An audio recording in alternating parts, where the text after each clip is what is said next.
कहते हैं अच्छे इंसान की जिंदगी सबको भाती है, सज्जन उसे देखकर सीखते हैं, लेकिन कुछ लोग वो जलते हैं और हर हाल में उसे गिराना चाहते हैं। ऐसा ही हुआ नंदभद्र के साथ। बहुदक नाम का एक पवित्र तीर्थ था। वहीं रहते थे नंदभद्र नाम के वैश्य, सीधे सच्चे धर्म का पालन करने वाले। पत्नी का नाम था कनका, पतिव्रता, साध्वी और गुणों से भरी हुई। ओम नमः शिवाय। हे भोलेनाथ, आप तो दीनों पर दया करने वाले हैं। मैं एक साधारण स्त्री हूँ। मेरे पास आपके चरणों में रखने के लिए और कुछ नहीं, बस प्रार्थना है। मेरे स्वामी नंदभद्र सदा धर्म के मार्ग पर चलते हैं, सबका भला चाहते हैं। प्रभु, उनकी जीवन की रक्षा कीजिए, उन्हें लंबी आयु और स्वस्थ जीवन दीजिए, ताकि वे आपकी सेवा और लोक कल्याण का काम करते रहें। दोनों का घर छोटा था और उसमें सुख और संतोष भरा था। नंदभद्र व्यापारी थे, पर उनके लिए व्यापार बस धंधा नहीं था। वो कहते थे, व्यापार भी पूजा है, अगर उसमें सच्चाई और परोपकार हो। इसलिए वो हमेशा साफ साफ सौदा करते, न किसी को घटिया माल, न झूठा लाभ, और मदिरा जैसे घृणित काम तो छूते तक नहीं थे। उनका जीवन बहुत साधारण था। लकड़ी और घास फूस का छोटा सा घर, साधारण पहनावा, साधारण भोजन, पर मन में बस एक ही लगन थी, कपिलेश्वर महादेव की भक्ति। ओम नमः शिवाय। हे चंद्रमौले, आप ही मेरे जीवन के आधार हैं। हे भोलेनाथ, मेरा व्यापार, मेरा परिवार सब आपकी कृपा से चलता है।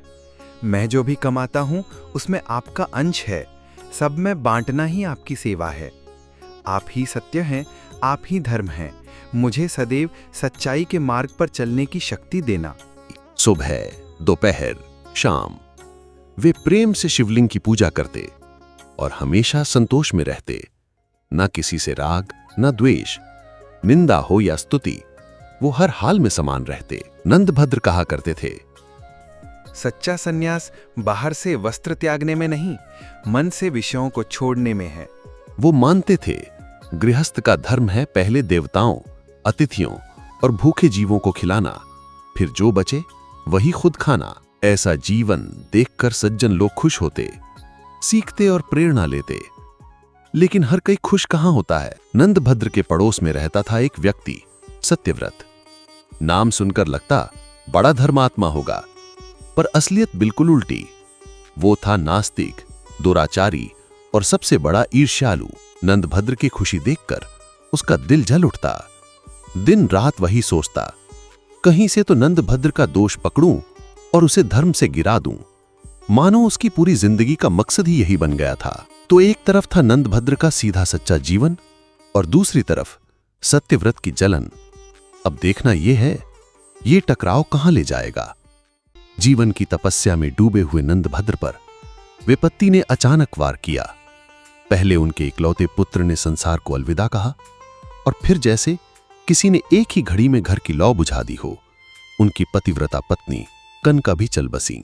उस छोटे से कुटीर में अब केवल निस्तब्धता बची थी। दीपक जलता रहा, पर रोशनी किसी को न सुकून देती थी, न सहारा। कभी कभी जब आस्था की जड़ें हिलती हैं, तो सामने आता है सबसे कठिन सवाल, क्या सचमुच ईश्वर है या सब कुछ केवल मनुष्य की कल्पना।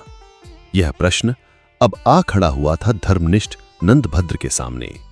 अपने पुत्र को खोने के बाद, अपनी पत्नी को खोने के बाद, और अब अपने पड़ोसी सत्यव्रत के विषैले शब्दों के सामने। हाँ नंदभद्र, बहुत बुरा हुआ। देखो ना, तुम्हारे जैसे धर्मात्मा को भी ये दुख सहना पड़ा। अब तो मान लो, ये सब पूजा पाठ, ये सब शिव भक्ति सब ढकोसला है। तुम दिन में 3-3 बार पूजा करते रहे, उपवास किए, स्तुति प्रार्थना की, लेकिन फल क्या मिला? तुम्हारा पुत्र चला गया, तुम्हारी पत्नी चली गई, कहां है तुम्हारा भगवान? भैया नंदभद्र, मान लो, भगवान नाम की कोई चीज नहीं होती। सूर्य, चंद्रमा, वायु, बादल सब अपने अपने स्वभाव से चलते हैं। मनुष्य बस दुख भोगने के लिए जन्मा है, तो क्यों व्यर्थ की पूजा में जीवन गंवाते हो? खाओ, पियो, भोगो, यही सत्य है। सत्यव्रत के ये विषबाण सीधे नंदभद्र के हृदय पर गिरे, परंतु उनका विश्वास था पर्वत के समान अडिग, समुद्र के तरह गहरा। उन्होंने शोक के बीच भी मुस्कुराकर उत्तर दिया, सत्यव्रत जी, आप अपने आप को ही धोखा दे रहे हैं। क्या दुष्टों पर दुख नहीं आता? क्या उनके घर मृत्यु नहीं होती?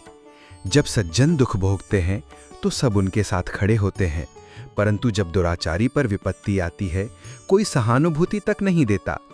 ईश्वर का होना आपके न मानने से समाप्त नहीं हो जाएगा। अंधा सूर्य को न देख पाए तो क्या सूर्य का अस्तित्व खत्म हो जाता है? नहीं सत्यव्रत, इस संसार का संचालन ईश्वर के बिना संभव ही नहीं। तो फिर देवता दिखते क्यों नहीं? क्यों नहीं आते सामने और कहते हमें मानो? क्या राजसभा में राजा आकर हर व्यक्ति से ये कहता है, मुझे राजा मानो? राजा की सत्ता अपने आप प्रकट होती है। उसी तरह देवताओं की उपस्थिति भी प्रकट है।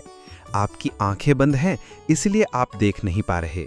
सत्यव्रत ने फिर भी तर्क किए, लेकिन नंदभद्र ने विवाद को वहीं समाप्त कर दिया। उनका हृदय अब केवल एक ही प्रश्न से भरा था। उन्होंने सोचा, प्रभु, आप निर्दोष हैं, निर्वैर हैं, समदर्शी हैं, फिर भी आपका बनाया ये संसार दुखों और क्लेशों से भरा क्यों है? क्यों है इसमें जन्म और मृत्यु का चक्र? यह प्रश्न अब उत्तर मांग रहा था। 1 दिन, 2 दिन, 3 दिन और 3 रातें नंदभद्र उसी स्थान पर अडिग खड़े रहे। वायु बहती रही, शरीर थकता रहा, पर उनकी आस्था न डगमगाई। और चौथे दिन मंदिर के द्वार पर एक 7 वर्ष का बालक आया। उस बालक का शरीर गलित कुष्ठ से पीड़ित था, घावों से भरा, पीड़ा से कराहता हुआ, लेकिन उसकी आंखों में एक अनोखी आभा थी। महाराज, आप तो स्वस्थ और प्रसन्नचित्त लगते हैं, फिर भी आपके चेहरे पर इतना क्लेश क्यों है? नंदभद्र ने अपने मन की पीड़ा उस बालक से कह दी।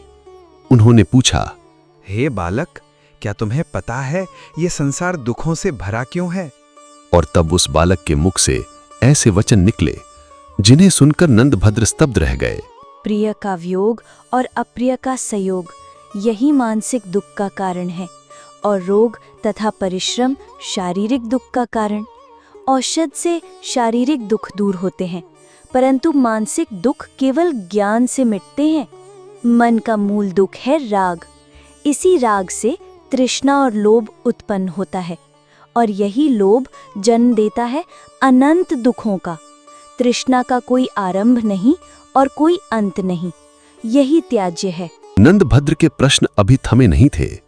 उन्होंने बालक से पूछा, बालक, तो पापी मनुष्य तो सुख संपन्न क्यों दिखाई देते हैं? महाराज, संसार में 4 प्रकार के मनुष्य होते हैं। पहला, जो केवल इस लोक में सुख पाता है, पर परलोक में नहीं। दूसरा, जो परलोक के लिए पुण्य करता है, पर इस लोक में दुख भोगता है। तीसरा, जो दोनों लोकों में सुखी होता है, क्योंकि उसके पास पूर्व जन्म का पुण्य भी है और वर्तमान का तप भी। और चौथा, जो दोनों लोकों में दुखी होता है, क्योंकि उसके पास ना तो पुराना पुण्य है न नया। ऐसा मनुष्य ही सच्चा नराधम है। इतना गूढ़ रहस्य एक 7 वर्ष के बालक के मुख से सुनकर नंदभद्र स्तब्ध रह गए। उन्होंने कांपते स्वर में पूछा, बालक, तुम कौन हो मन की व्यथा को इतने सरल भाव से बताने वाले? तुम्हारे मुख से ऐसे ज्ञानमय वचन, ये तो किसी ऋषि के समान हैं।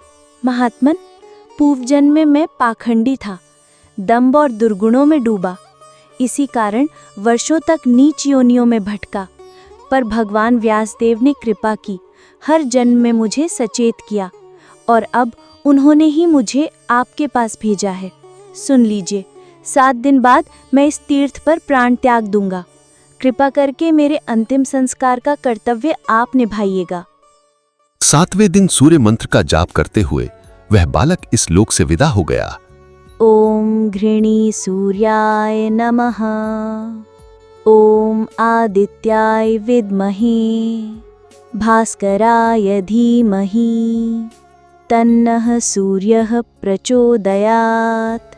हे सूर्य नारायण, अपनी गोद में ले लो। नंदभद्र ने उसके संस्कार पूरे किए और शेष जीवन उन्होंने स्वयं को भगवान शिव और सूर्य की उपासना में अर्पित कर दिया।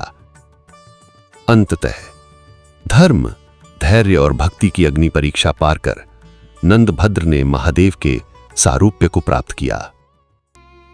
कभी कभी जब जीवन के उत्तर कहीं और नहीं मिलते तो उत्तर वहीं मिलता है जहां प्रश्न की शुरुआत हुई थी। ईश्वर सदा है, बस आस्था अडिग होनी चाहिए।